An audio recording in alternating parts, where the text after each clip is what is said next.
Alright, I'm going through my notebook again here. Trying to find some random the next song that I have information on, backstory to. I found this. Sorry by Galaxy 500.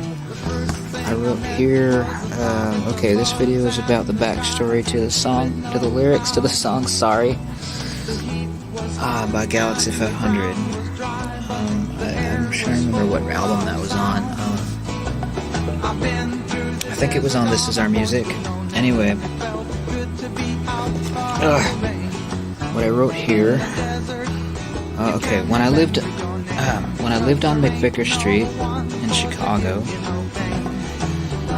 there was a church nearby called Bethel Temple that I was brought to visit by my mom, of course, at least once in my memory, because it was the church that one of my mom's church friends was a regular at, one of her neighbors. And during one of these visits, it occurred to me that some of the children in the Sunday school class probably didn't deserve to be in this place, where they were being programmed to be sorry about everything all the time. So I wrote this song later for them because I liked some of them, and also probably this paired with a song by the same title later published by King Missile. I mean, it's possible these two songs were written on the same day, but the Galaxy 500 version was directed at a specific target listener, actually. It was one of the girls I met. There was a daughter, actually, of the church friend. I probably gave it to her.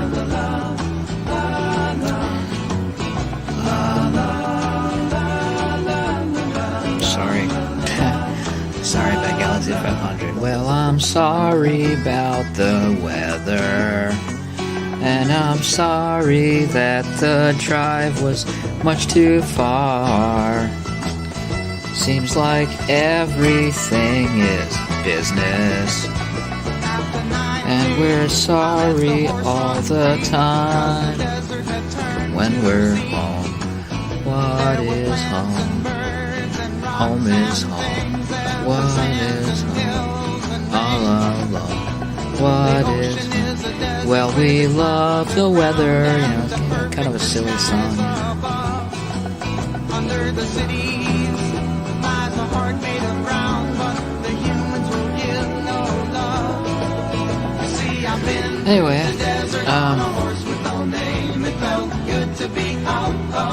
yeah, and then the King Missile version, it's not really it's a different song entirely, but it's got the same title. And it was like, I should remember the lyrics to that one. Oh, that was the one where it was like, no, I never was in Vietnam. Or was it was like saying no to all this stuff, and I never did become an ecstatic dancer. I never let a cyborg take out the garbage. I never locked Oliver Cromwell in a broom closet while singing Watts and Matilda, or whatever, just saying all this nonsense and shit that I never did, I never bought a lemon or lamps or a lamp or things that start with the letter L, and I was like writing just babbling on and on about stuff I didn't do, that I'm sorry about. And then I'm like, I'm sorry, I farted in the church, I sawed the legs off the periodic table, I did it was my fault, I stole the radio, la la la la la. John S. Hall style, spoken word poetry set to music and all that.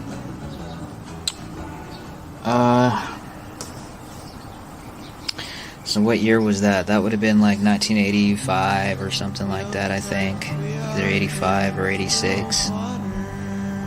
1985. Yeah, something like that, 1985, because I was like in Trinity Lutheran, I was attending Trinity Lutheran school at that time. So I was in my second year of 5th grade. Either that or 6th grade, 5th or 6th grade, Trinity Lutheran. Elementary school. Across the street from Reese Park.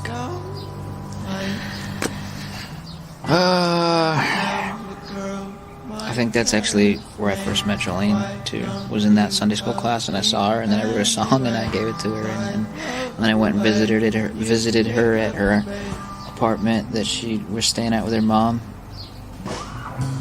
A few houses down the same block that we lived on. And then all that other stuff happened about the David Bowie song, and then almost burning down the apartment and all that other crazy shit.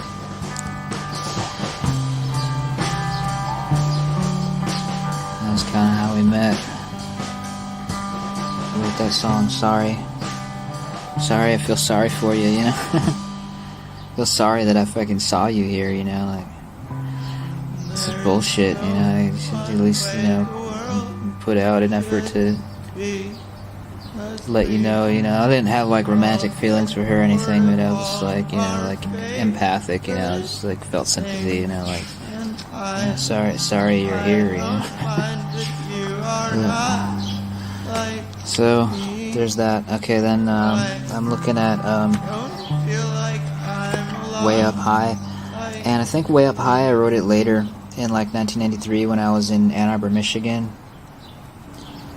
Like I have a memory of like sitting there on that couch that I had in that room that I was renting there from that Ethiopian guy's house and writing the lyrics to this song.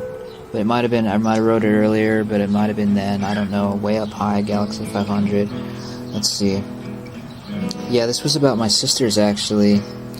I had a lot of stuff to think about, you know. I was like going back in my memory and writing a lot of stuff that was just kind of like in reference to just things that I was remembering from the past that I had kind of floating around in my head that I hadn't expressed or written about or whatever. So then I was writing all these different songs that just basically like diary entries, but I turned them into songs, you know. Like that was how I creatively expressed my thoughts on things, was to make songs. So, Way Up High by Galaxy 500, it says here, I wrote here, I had two sisters, but they were half-sisters, and we weren't peers because my intelligence was higher, and our dad didn't permit us to catch up. If he caught us forming a dialogue, we were cut off, so we were just never able to reach each other, and I always felt like I was just too high.